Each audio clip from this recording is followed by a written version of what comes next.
there lived a girl named Tochi. Tochi, a beautiful girl who owns a small provision store which she inherited from her parents before they died. She has a boyfriend, Ima. Tochi and Ima started their relationship from secondary school. Ima, a vibrant young man who is just a local mechanic that repairs bicycles. This yields him little or no income. His girlfriend Tochi has been of great support to him. She ensures he eats every day, clothes him, unless for some days when he fixes someone's bicycle. One day, Tochi said to him, "Ima, my love, how about you go to the city and know if something better awaits you there?" Ima said, "I would love to, but where do I start from? Where do I get the money from?" Tochi said to Ima, "I will sell my shop and everything in it and give you the money to travel. I can be hawking pure water on the streets to feed till you return." Ima said to her, "How can you sell the shop, the only inheritance you have from your parents?" Tochi assured him that she was ready to sell it, and they both agreed. Tochi sold the shop and took a little money from the sales for her pure water business and then gave the rest to Ima. Then Ima traveled to the city, and in no time the villagers started making mockery of Tochi while she hawks. "Look at her, shameless girl. She sold her mom's shop for the sake of love." Another girl said, "I am sure Ima might even not marry her at the end of the day," and they all laughed. Tochi was not bothered, as she did it for love. Tochi and Ima don't cease to call themselves at every opportunity they had. All through the night, they stay up on phone gisting about their day. Ima, now a city boy. Ima utilized the money well, and in no time he started making money and opened a big shop where he sells phones. All of a sudden, Tochi call became a disturbance to Ima. If Tochi called him, he will give one excuse or the other. "I am busy, I will call you back," but he never returns the call. Tochi became angry and worried. Why is Ima not having my time anymore? What is going on? She asked herself. She cried herself to sleep every night. She couldn't take it any longer, and she decided to go look for Ima in the city. The village girl now arrived in the city looking lost and tattered. The only information she has about Ima was his picture and the address Ima told her on the phone back then when he just got to the city. She called Ima on phone, all to no avail, as it seems she has been blocked. She asked questions and was able to locate the ghetto area where she assumes he stays. The place was familiar, as she was always on a video call with Ima back then when he just arrived to the city. She approached the man in the neighborhood. "Please, sir, I am looking for a man, Ima," handing the picture over to him. The man said, "Ah, no be boss Ima be this. Who are you?" "I'm his fiancé," Tochi said. The guy, looking surprised, burst into laughter.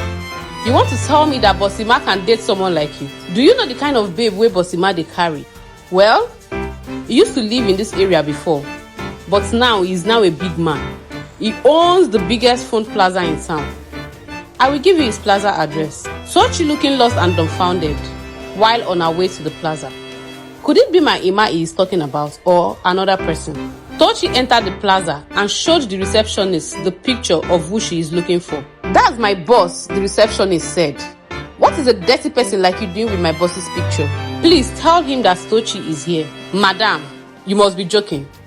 Does this place look like a charity organization to you? Please leave here. My boss won't be happy if he comes out to see a beggar wandering around the shop." The receptionist chased Tochi outside. Tochi stood outside, ready to wait till the so-called Ima they are all talking about comes out. It was late in the evening. Here comes a good-looking man and a beautiful woman, Ella, by his side, coming out of the plaza. Lo and behold, it was Ima. She shouted, Ima, with excitement, ran to hug him. Ima, feeling ashamed of her, pushed her away. "What are you doing here?" he asked. Ella, looking confused, asked, "Babe, who is this dirty person?" Tochi, already on the floor, burst into tears. Follow their mansion. "Who was that girl that came to you?" Ima said she is no one important. She is one of the beggars in my former neighborhood.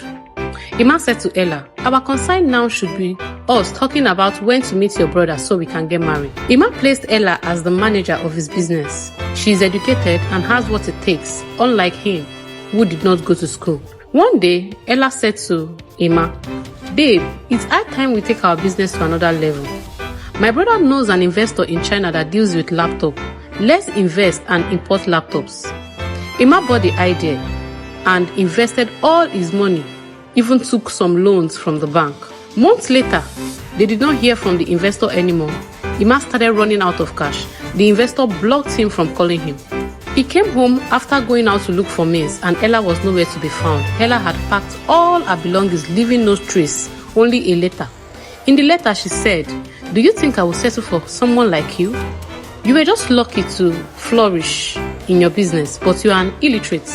Anyways, don't bother to look for me. I and my fiancé, you thought was my brother, has traveled out with the money." And in no time, the bank came for their money. Emma was left with no option than selling his house to pay his debts. Emma became broke once again and went back to his old neighborhood. Emma, wetin happen? His friends asked. "Woman, don't dupe me, oh," he cried. He started squatting with one of his friends, and he started job hunting to survive. His friends told him one day, "E get one bottled water company where they work. I heard they are looking for some workers to work in the factory. Are you interested?" Emma shouted, "Why not?" Emma and his friends got to the factory, and it was time for interview. Lo and behold, Tochi was the interviewer. They were both shocked. "What are you doing here?" Tochi asked. Emma went on his knee crying and asking Tochi for forgiveness. Tochi said, "Well, this is my factory. Me and my husband runs it. I don't think you have the qualification to work as a factory worker, unless you want to be my cleaner." She said this and laughed at him. Apparently, Tochi was able to put herself together after she got rejected. She started a bottled water business and became friends with her supplier.